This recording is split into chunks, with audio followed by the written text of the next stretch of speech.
वो बिहार को ऊंचाइयों पर ले जाना चाहते हैं। बिहार की दशा और दिशा को बदला है उन्होंने। बिहार की तस्वीर और तकदीर को बदला है उन्होंने। खेला करने की बात कर रहे थे, खेला इन्हीं के साथ हो गया, चूंकि इनके विधायक इनका साथ छोड़ करके भागने लगे। कि अपने विधायकों पर इनको भरोसा नहीं और विधायकों को लेकर के दो दो दिन तक नजरबंद करके रखे।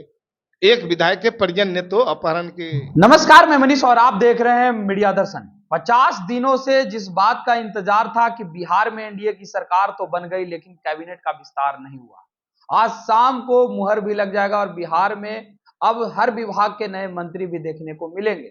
लेकिन उससे पहले जो जानकारी प्राप्त हो रहा है कि जेडीयू से कोई भी नए मंत्री नहीं बनेंगे, यानी जो पुराने मंत्री थे वही अब कंटिन्यू करेंगे।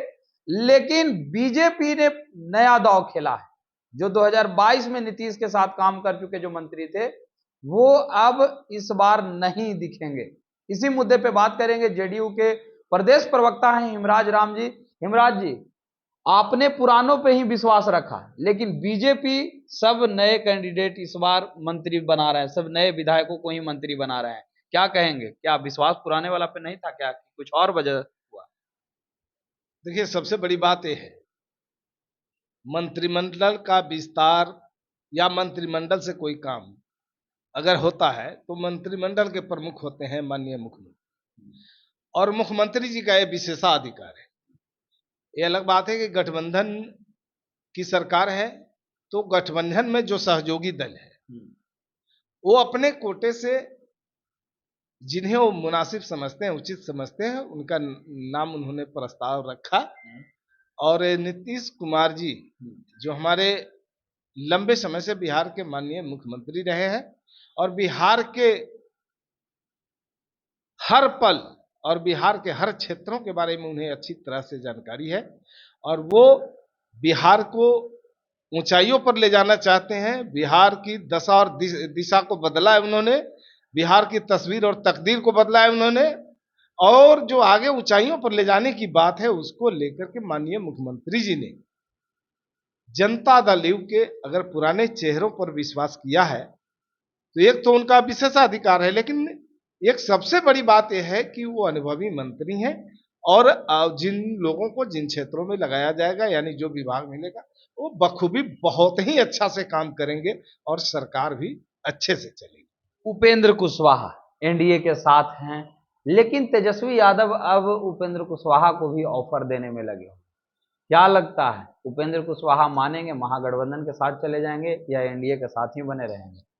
देखिए, इस पर बार बार राज्य में चर्चा चल रही है। आपने देखा कि किस तरह से जब विधानसभा में सत्र के दौरान तेजस्वी जी सत्र छोड़ करके घूम रहे थे और जनता को वो भटका रहे थे, गुमराह करने की कोशिश कर रहे थे, और वो एक जनप्रतिनिधि के हैसियत से जब सदन चलता है तो उनको सदन में उपस्थित होकर के क्षेत्र की जनता के सवालों को, ज्वलंत मुद्दों को सदन में उठाना चाहिए। ऐसा उन्होंने नहीं किया। अपने जिम्मेवारी से भागकर वो जनता को गुमराह करने में अपना समय लगाया। और जब विश्वास मत का बात हुआ तो उसमें देखा कि भाई राज्य की जनता भी बखूबी इन्हें समझ चुकी है, चूंकि उस समय जो इनका क्रियाकलाप रहा, जो कारनामा रहा कि अपने विधायकों पर इनको भरोसा नहीं और विधायकों को लेकर के दो दो दिन तक नजरबंद करके रखे। एक विधायक के परिजन ने तो अपहरण के मुकदमा भी कर दिया और वहीं से बरामदगी भी हुई। ये हमेशा दूसरे को तोड़ने की कोशिश में खुद टूट जाते हैं। उस समय खेला करने की बात कर रहे थे, खेला इन्हीं के साथ हो गया, चूंकि इनके विधायक इनका साथ छोड़ करके भागने लगे। वो गुलाम बेबस और लाचार बनकर के इनके अंकुश में नहीं रहना चाहते थे, चूंकि वो जनता के वोटों से चुने गए विधायक। आखिरी सवाल मेरा रहेगा, अभी बीजेपी और जेडीयू बिहार में है, लेकिन जेडीयू हमेशा बड़े भाई की भूमिका में रही है।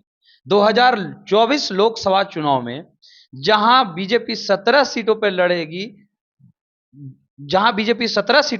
जेडीयू 16 सीटों पर लड़ेगी। तो क्या नीतीश कुमार को इस बार कमतर आंका गया है? क्योंकि अगर बात की जाए तो हमेशा बराबर सीटों पर लड़ने वाली बीजेपी जेडीयू आज एक सीट बीजेपी से कम क्यों ले रही है? देखिए, हमने पहले भी कहा था कि जनता दल यू की जो जीती हुई सीटें हैं, भारतीय जनता पार्टी की जो जीती हुई सीटें हैं, वो सब अमानत के तौर पर है। और ये गठबंधन ने जो फैसला लिया है सीटों के तालमेल को लेकर के, जिसकी जो अमानत थी वो बरकरार रही, इसमें कोई नई बात नहीं हुई। एनडीए एकजुट है और सबका निशाना है कि 40 की 40 बिहार की सीटें हम अपने खाते में लें। तो ये थे हमारे साथ जेडीयू के प्रदेश प्रवक्ता हिमराज राम, जिन्होंने सीधे तौर पे कहा कि बीजेपी या जेडीयू, अब इसका एक ही उद्देश्य है कि 2024 लोकसभा चुनाव में 40 की 40 सीट कैसे जीती जाए। साथ ही साथ जब गठबंधन में है तो गठबंधन के नियमों को भी मान करके ही आगे बढ़ना होगा। फिलहाल इस खबर में इतना ही। देखते रहे मीडिया दर्शन। धन्यवाद।